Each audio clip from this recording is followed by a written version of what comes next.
En el nombre del Padre, y del Hijo, y del Espíritu Santo. Amén. Ven, Espíritu Santo, llena los corazones de tus fieles y enciende en ellos el fuego del amor. Envía, Señor, tu Espíritu y serán creadas las cosas y renovarás la faz de la tierra. Oh Dios, que habéis adoctrinado los corazones de tus fieles con las luces del Espíritu Santo, danos a gustar lo recto según ese mismo Espíritu y gozar siempre de sus celestiales consuelos. Por Jesucristo nuestro Señor. Amén. Continuando con la tercera semana de los ejercicios espirituales, meditaremos ahora los misterios de nuestro Señor Jesucristo en su pasión, que van desde el prendimiento de Getsemaní, en Getsemaní, a los pies del Monte de los Olivos, hasta el pretorio, donde Jesús es juzgado por Poncio Pilato. Comenzar con la oración preparatoria, pidiendo a Dios la gracia de que todas mis intenciones, acciones y operaciones sean puramente ordenadas en servicio y alabanza de su divina majestad. El primer preámbulo, como siempre, es traer la historia del misterio que queremos contemplar. En este caso, será recordar cómo nuestro Señor, traicionado por Judas, es apresado en Getsemaní y, abandonándole todos sus discípulos, es llevado a casa de Anás primero, donde lo interrogan una primera vez, donde recibe una bofetada y Pedro lo niega por primera vez. Eso está en el punto 291 de los ejercicios. Luego, trasladado al palacio de Caifás, Pedro lo niega 2 veces más y, mirado por el Señor, llora amargamente. Jesús es condenado a muerte, pasa la noche en prisión, siendo maltratado por los guardias de los judíos. Punto 292 del libro de ejercicios. Al amanecer es llevado ante Pilato, acusado de sedición y de prohibir el tributo al César. Pilato lo interroga y declara que no encuentra culpa en él, pero el pueblo prefiere liberar a Barrabás en su lugar. Punto 293 de los ejercicios espirituales. Esa es la historia. El segundo preámbulo es la composición del lugar. Podemos imaginar los caminos angostos y empedrados de Jerusalén, tanto el camino que va desde Getsemaní, bordeando a las afueras de la muralla de Jerusalén, bordea la ciudad santa hacia el palacio de Anás y de Caifás.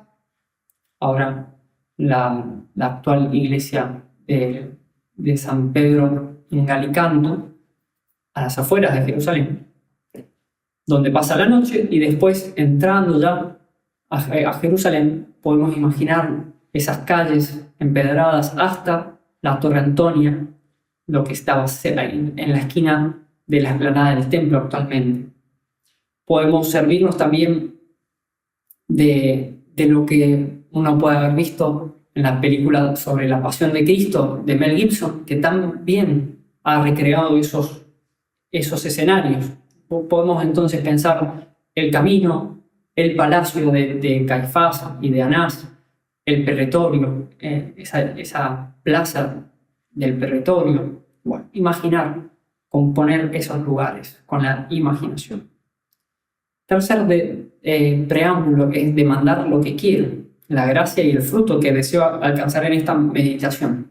Será aquí dolor y confusión, porque para evitarme la sentencia de condenación por mis pecados, quiso Jesús ser traicionado, juzgado e injustamente condenado por los hombres. Dolerme y confundirme porque por mí Él sufre esto. El primer punto, vamos desde Getsemaní a la casa de Anás. Entonces nos trasladamos, como decía, a las afueras de Jerusalén, al pie del Monte de los Olivos, donde se encuentra este huerto de Getsemaní, lugar frecuentado por Jesús y sus discípulos. Ya es tarde, pasada la medianoche. La luna llena hace que sea una noche bastante clara. Hace frío, como recordará San Juan, y es porque comenzaba ya la primavera, había terminado el invierno y empezaba la primavera, y todavía hay noches frescas, incluso días nublados, cosas que después en el verano no se ven más en Tierra Santa. La oración de Jesús en Getsemaní había llegado a su fin.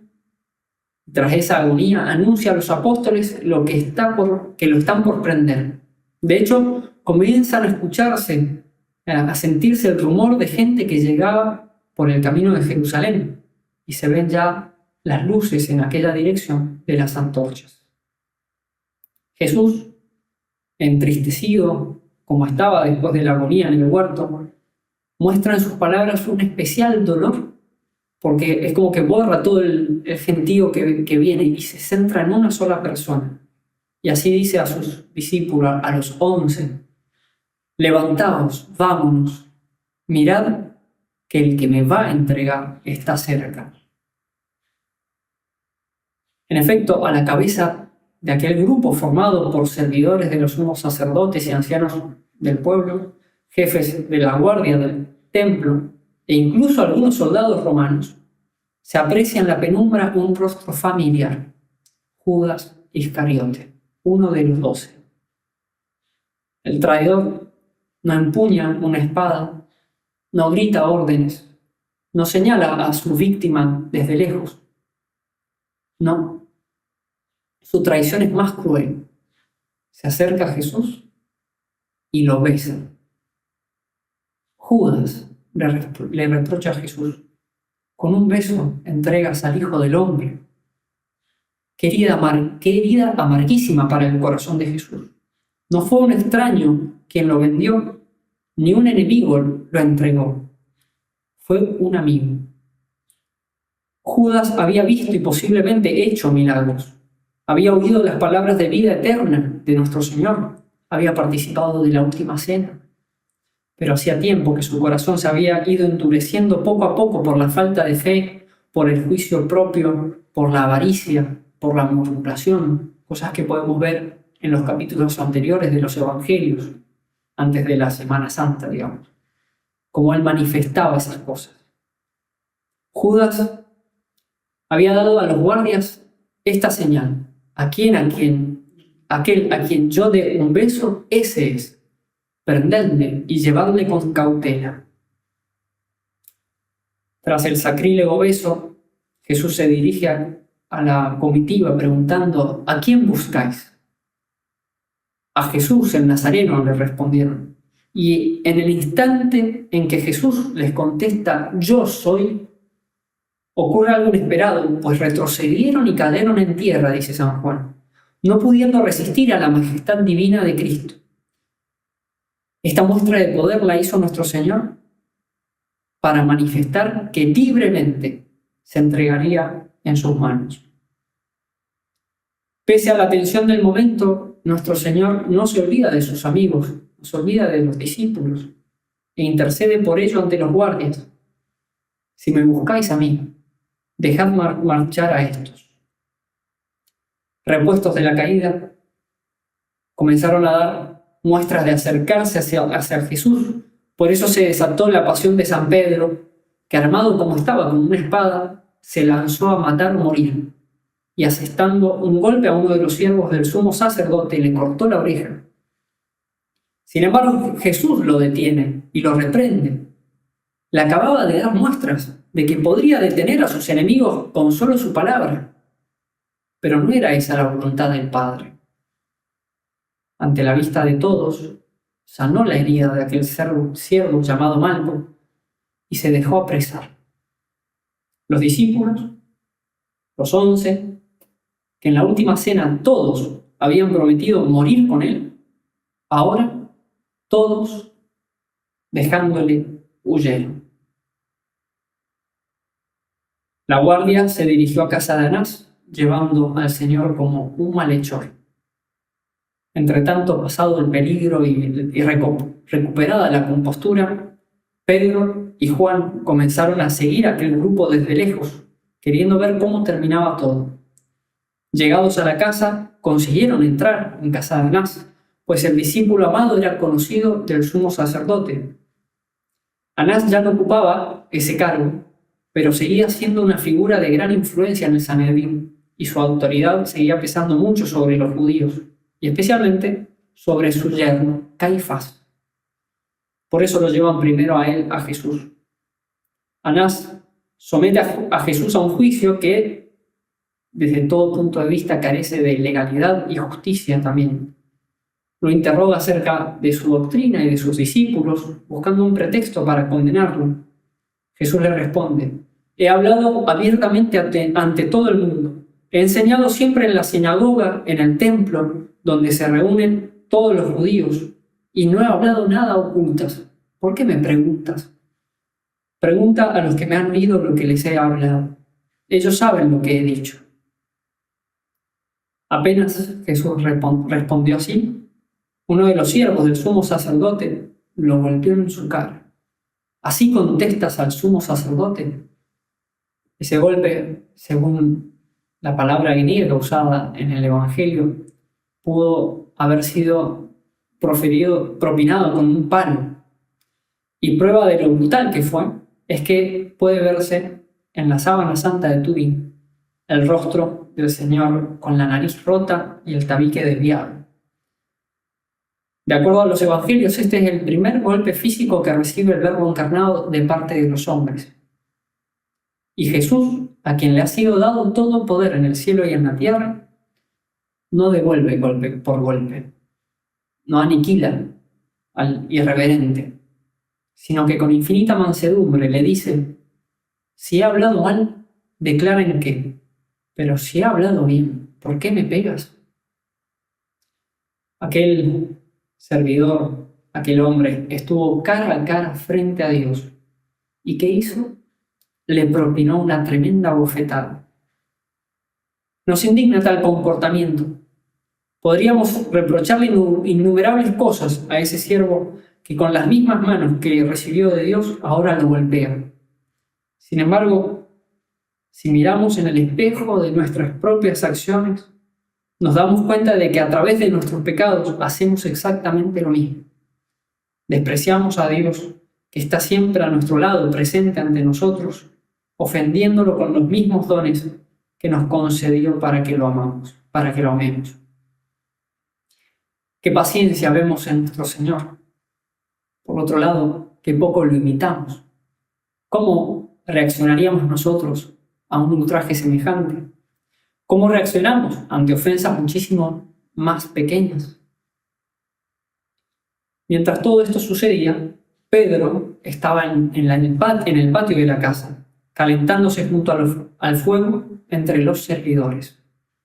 Acabó, naturalmente, por llamar la atención de la sirvienta que custodiaba la puerta, que lo miró fijamente y al no reconocerlo, asumió algo bastante lógico.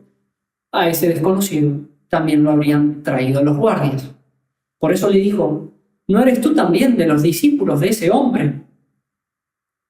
Pedro, sorprendido y sintiéndose acorralado, respondió de inmediato, sin pensarlo mucho: no sé de qué dices. Esta fue su primera negación. Luego salió del atrio y el gallo cantó por primera vez. Fue su temeraria confianza en sí mismo, quizás en su amor por Jesús, que pensaba que vencería cualquier obstáculo y que lo llevó a meterse imprudentemente en la boca del lobo. Fue su presunción la que lo puso camino a la caída de esas negaciones que Jesús le había profetizado y a las cuales él no había dado suficiente crédito. Volviendo al juicio, se siente ya satisfecho Anás y lo envía a casa de Caifás, su yerno, sumo sacerdote en función aquel año, para que él lo juzgue, o mejor dicho, lo condene oficialmente. Y que lo condene se podía esperar porque ¿qué se podría esperar de un juez que poco tiempo antes había convencido a los judíos de matar a Jesús, diciéndoles que era conveniente que un solo hombre muera y no que perezca la nación entera? Ya, segundo punto, en casa de Caifás, llevaron al Salvador ante el sumo sacerdote. Allí también estaban reunidos sacerdotes y escribas. Ese juicio de la noche no era oficial, se trataba de una reunión preliminar para ver cómo podrían formular los cargos contra Jesús y encontrar la manera de darle muerte. No era que habían jueces, habían enemigos en ese juicio. Buscaron testigos, aunque fuesen falsos, con tal de que sus palabras bastaran para justificar una sentencia. Pero los testimonios se contradecían. Se repitieron las viejas acusaciones, que blasfemaba porque perdonaba pecados, que se llamaba a sí mismo Hijo de Dios, que violaba el sábado, que expulsaba los demonios con el poder de Belzebú, que engañaba al pueblo. Pero no era suficiente para condenarlo a muerte. Entonces se presentaron dos testigos que tocaron un punto especialmente sensible para los judíos, el templo. Dijeron: le hemos oído decir, destruiré este templo hecho por manos humanas, y en 3 días edificaré otro no hecho por manos de hombre. El testimonio también era falso. Jesús no había dicho exactamente eso. No había dicho nunca que destruiría el templo, sino que si ellos lo destruían, destruir este templo, él entonces construiría otro no hecho por manos del hombre.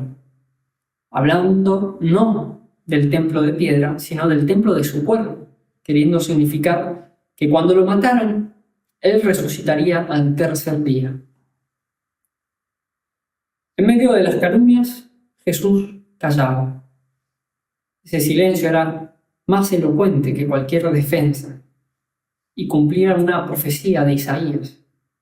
Como cordero llevado al matadero, enmudecía y no abría la boca. Impaciente de esto, ya el sumo sacerdote lo conminó en nombre de Dios a hablar. No respondes nada. ¿Qué es esto que atestiguan contra ti? Te conjuro por el Dios vivo que nos digas si tú eres el Cristo, el Hijo de Dios. Entonces el Señor habló.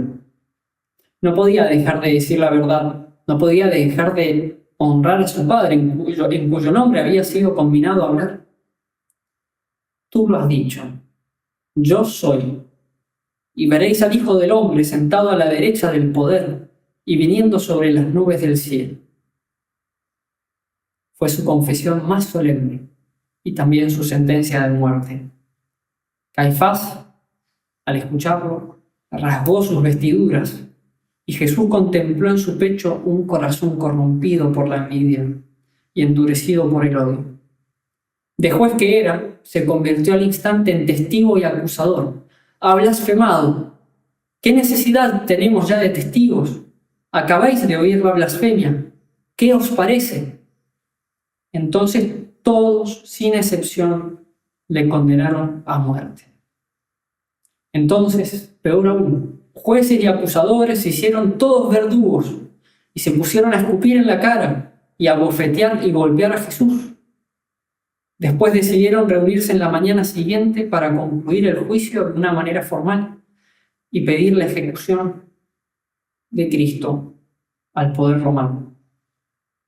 Dejaron pues a Jesús en manos de los guardias, quienes lo llevaron a una habitación que servía como prisión, donde continuaron maltratándolo. A los golpes y escupitajos sumaron ahora la burla impía de cubrirle los ojos, aquellos ojos a los que nada hay encubierto, y le abofeteaban diciendo: «Profetizan, Cristo, ¿quién es el que te ha pegado?», y proferían contra él muchas otras injurias. Isaías, 8 siglos antes de Cristo, había visto aquella escena y había dejado por escrito lo que haría el Mesías. Ofrecí mi cuerpo a los que me herían, mis mejillas a los que tiraban de mi barro, y no aparté mi rostro de los que me escupían y me insultaban. A estos dolores se sumaron a los dolores de Cristo otros, más agudos aún: las negaciones de Pedro y el suicidio de Judas. Vimos ya la primera negación en la casa de Anás. Cuando Jesús fue llevado al palacio de Caifás, Pedro también le siguió allí. Ya el gallo había cantado una vez, y Jesús le había dicho que antes que cantara 2 veces, él le negaría 3.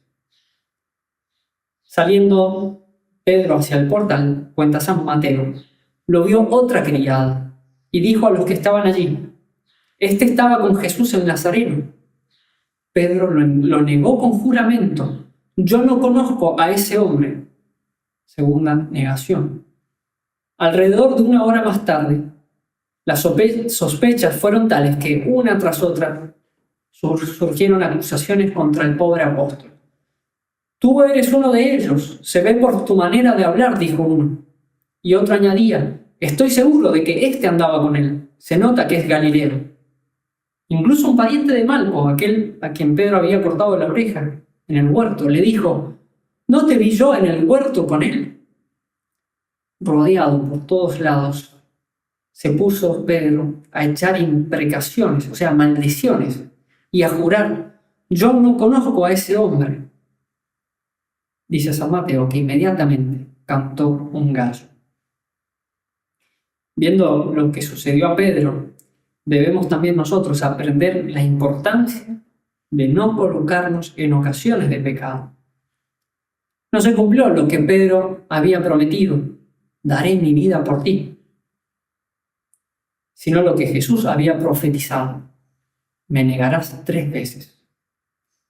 Pedro lo había negado, pero Jesús, en su infinita misericordia, mientras lo maltrataba, se volvió y miró a Pedro, dice San Lucas. No fue una mirada de reproche ni de desprecio, fue una mirada de perdón, una mirada de salvación, así como Dios miró al mundo entero y vio los pecados de los hombres y decidió salvarlo. Fue esa mirada la que transformó a Pedro y atravesó su alma como un rayo de luz que lo llenó de vergüenza, de arrepentimiento y de dolor. Y saliendo afuera lloró amargamente. Aquellas lágrimas lavaron su pecado y fueron el principio de una nueva fidelidad, fundada no ya en su fuerza, sino en la gracia de Dios. Pensemos que nosotros también hemos negado muchas veces a Jesús, con nuestras palabras, con nuestras acciones, incluso con nuestros silencios. También hemos mentido, hemos buscado quedar bien ante los hombres antes que confesar la verdad. También nos hemos acercado imprudentemente al peligro, a las ocasiones de pecado.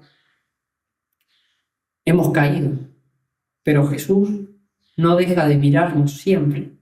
Nos mira con el mismo amor, con la misma ternura, con el mismo deseo de salvarnos.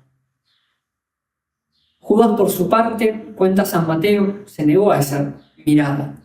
Viendo que Jesús había sido condenado, fue acosado por el remordimiento y devolvió las 30 monedas de plata a los sumos sacerdotes y a los ancianos, diciendo: «Pequé, entregando sangre inocente». Tiró las monedas en el santuario, pero después se retiró, fue y se ahorcó. También en esto debemos aprender. Lo sucedido con el apóstol que se convirtió en traidor y su tristísimo fin debe ayudarnos a no confiarnos en la vida espiritual por los bienes que hemos recibido. Una buena formación, quizás un buen ambiente, una buena familia, las gracias interiores recibidas a lo largo de nuestra vida, en la oración, en estos mismos ejercicios que están haciendo. Todo esto no nos da por sí mismo la perseverancia. Judas recibió mucho más, pero no quiso aprovecharse de todo lo que recibía. No quiso morir nunca a su juicio propio, a sus propios planes, para dejar sus propios planes para hacer la voluntad de Dios. No quiso dejar sus propios criterios para tomarlos del Evangelio. No se dejó transformar por la fe y por la enseñanza de Cristo, y por eso terminó traicionándolo. Y cuando fue acosado por el remordimiento, se dio cuenta y confesó que pecó, pero no buscó el perdón de Dios, sino que se cerró en sí mismo. Le disgustó lo que vio y decidió acabar con su propia vida. Último punto, en el pretorio. Amaneció el viernes. día tristemente memorable para el pueblo judío, porque en él cometió su más grande pecado. Pero también día dichoso, pues en él se redimió el mundo y se abrieron las puertas del cielo. Aunque la sentencia ya se había decidido la noche anterior, los sacerdotes se reunieron en sesión oficial del Sanedrín al amanecer para darle aparente legitimidad al juicio de Jesús. Viejos y cansados aquellos hombres, sin embargo, madrugaron con diligencia para consumar su maldad. Por llamarse Mesías, lo acusarían ante Roma como rey de los judíos. Por decirse hijo de Dios, ellos lo condenaban a muerte como blasfemo bajo la ley de Moisés.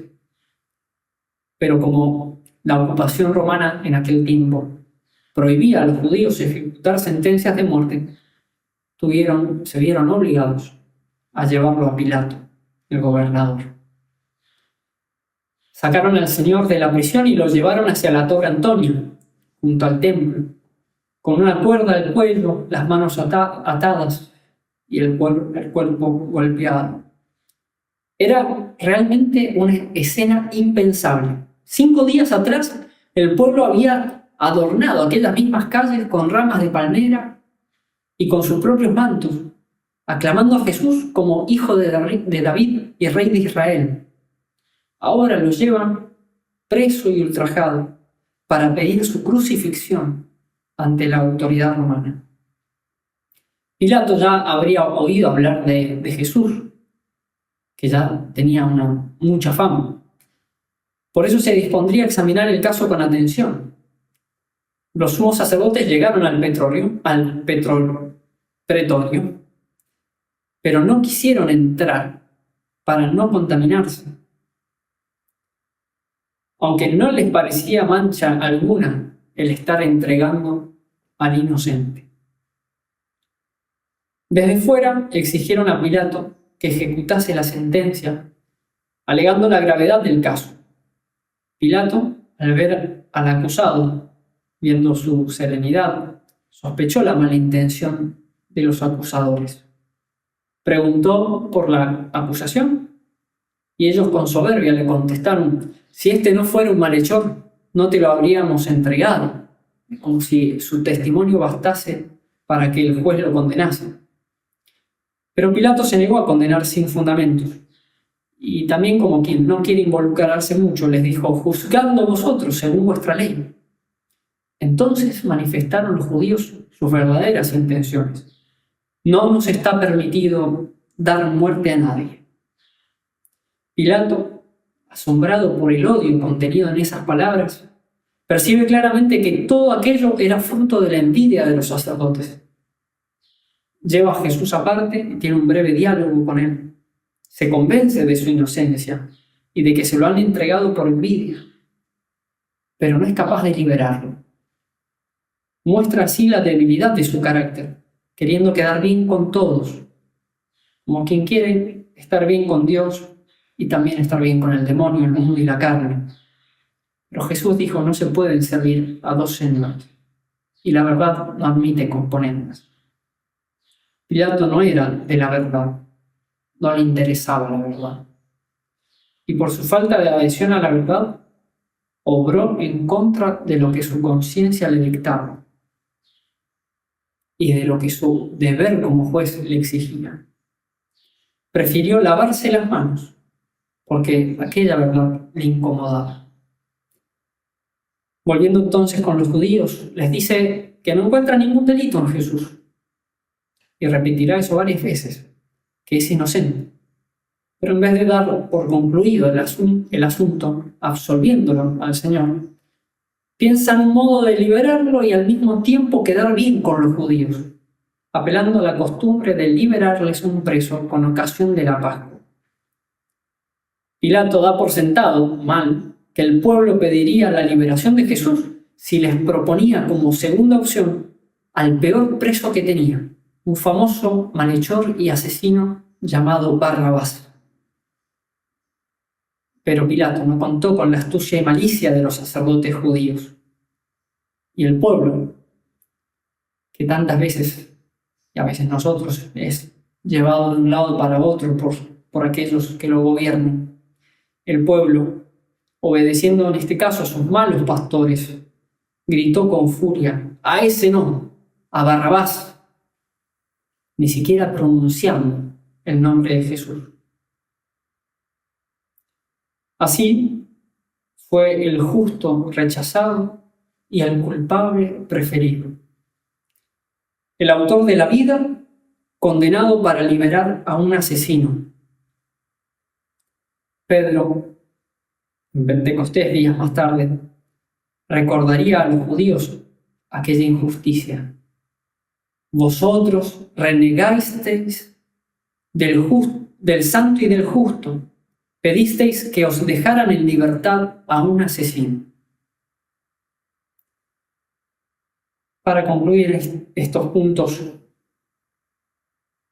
veamos entonces cómo el inocente, el santo, el justo sufre por todos nosotros, traicionado por Judas, abandonado por los amigos que prometieron morir con él, negado por el más fervoroso de sus discípulos, el primero entre los apóstoles, ultrajado por los soldados, humillado por los jefes del pueblo, juzgado por un pagano y rechazado por su propio pueblo que prefiere a un asesino en su lugar. El Hijo de Dios, que había venido a buscar lo que estaba perdido, es tratado como el más despreciable de la tierra. Aquel que es la verdad es condenado por falsos testimonios. El Rey del universo es escarnecido como un impostor. El Verbo encarnado, la palabra de Dios, condenado como blasfemo. El autor de la vida es condenado y conducido a la muerte. Pero en todo este aparente fracaso se deja ver el misterio del amor divino. El amor que no se defiende, que no se justifica, que no clama venganza. El amor que se entrega, que calla, que sufre y que redime. Cristo, sumo sacerdote, eterno sumo sacerdote, se ofreció como víctima desde la encarnación. Y cada paso, cada bofetada, cada silencio, cada mirada, cada negación sufrida, cada burla recibida, es parte de esa oblación purísima con la que el mundo sería reconciliado con Dios. Todo esto lo hizo por ti, no por multitudes abstractas, sino por personas concretas, con nombre y apellido, por cada uno de nosotros. Y por eso cada traición, cada abandono, cada negación, cada pecado que cometemos se vuelve una espina en su frente, una bofetada en su rostro, una herida en su corazón. Pero al mismo tiempo, cada lágrima de arrepentimiento, como la de Pedro, cada gesto de fidelidad en medio del mundo, cada decisión de seguirle más de cerca, cada obra de caridad, cada acto de fe y de esperanza, consuelan al Sagrado Corazón de Jesús. Miremos en esta meditación a Cristo entonces en su pasión, solo, herido, humillado, pero lleno de amor por el Padre y por nosotros. Y aprendamos de él que el camino de la gloria pasa por la cruz de la obediencia, del sufrimiento y de la humillación, vividas por amor. Podemos terminar entonces también, o terminemos esta meditación con un coloquio con Jesús, que es condenado para que nosotros no lo seamos. Un coloquio con María, testigo silenciosa de toda la pasión. Y con el Padre también, que amó tanto al mundo que le dio su Hijo único. Hacer él o los coloquios, como aconseja San Ignacio, según lo que más mueva nuestro corazón, según lo que el Espíritu Santo nos inspirase en ese momento. Siempre con el deseo de preguntarnos: ¿qué debo hacer yo por Cristo que tanto ha hecho sufrido y amado por mí. Gloria al Padre, y al Hijo, y al Espíritu Santo, como era en el principio, ahora y siempre, por los siglos de los siglos.